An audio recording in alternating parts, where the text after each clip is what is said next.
Greetings. This is section 4 of Daniel's Prophecy of End Times, part 1. We begin in Matthew 24, great prophetic chapter, in verse 21, where it says, "For then shall be great tribulation, such as was not since the beginning of the world to this time, no, nor ever shall be. And except those days should be shortened, there should be no flesh saved. But for the elect's sake those days shall be shortened. Then if any man shall say unto you, Lo, here is Christ, or there, believe it not. For there shall arise false Christ and false prophets, and shall show great signs and wonders, insomuch that, if it were possible, they should deceive the very elect. Behold, I have told you before. Wherefore if they say unto you, Behold, he is in the desert, go not forth. Behold, he is in the secret chambers, believe it not. For as the lightning cometh out of the east, and shineth even unto the west, so also shall the coming of the Son of Man be." Satan will be allowed to have a less restricted reign during Daniel's 70th week of prophecy, as God finishes his 7 stated purposes in Daniel 9:24, which includes the establishment of Christ's reign upon the earth. However, Daniel 12:1 declares that Michael will still be taking a stand for Daniel's people. God will use the nations to finish his punishment upon Israel for her disobedience.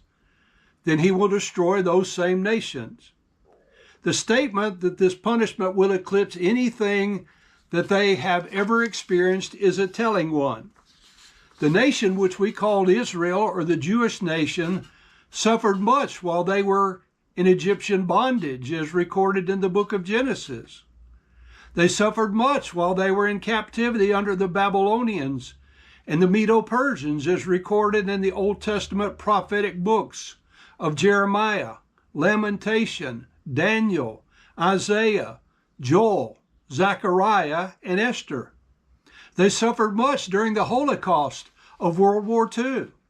To say that future suffering will be much worse than any of that is extremely noteworthy. Daniel 12:1 and verse 2 says, "And at that time thy people shall be delivered, every one that shall be found written in the book." God's word closes this first verse of Daniel 12 with a promise of hope, as he continually offers us a promise of hope in his word. After he sustains us in and through the trials of this life, he delivers us in his own time frame and blesses us abundantly following the trial for our faithfulness to him through the trials. Back to Matthew 24, beginning at verse 29. "Immediately after the tribulation of those days shall the sun be darkened, and the moon shall not give her light, and the stars shall fall from heaven, and the powers of heaven shall be shaken. And then shall appear the sign of the Son of Man in heaven. And then shall all the tribes of the earth mourn, and they shall see the Son of Man coming in the clouds of heaven with power and great glory. And he shall send his angels with a great sound of a trumpet, and they shall gather together his elect from the 4 winds, from one end of heaven to the other."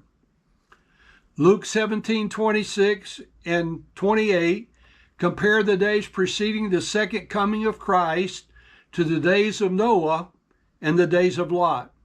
I say surely that if we know the Bible and observe current events, then we know the second coming is very soon.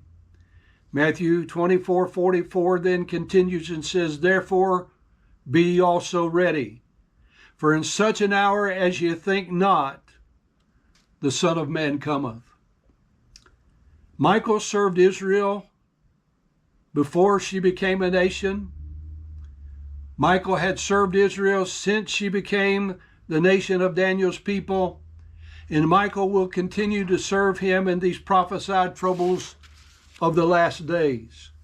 This verse clearly states that each one, he will be saved, who having been found or discovered, having been written and remaining so in the book. The book of Revelation gives further light that these will be those sealed ones who have not accepted the mark of the beast nor worshiped him.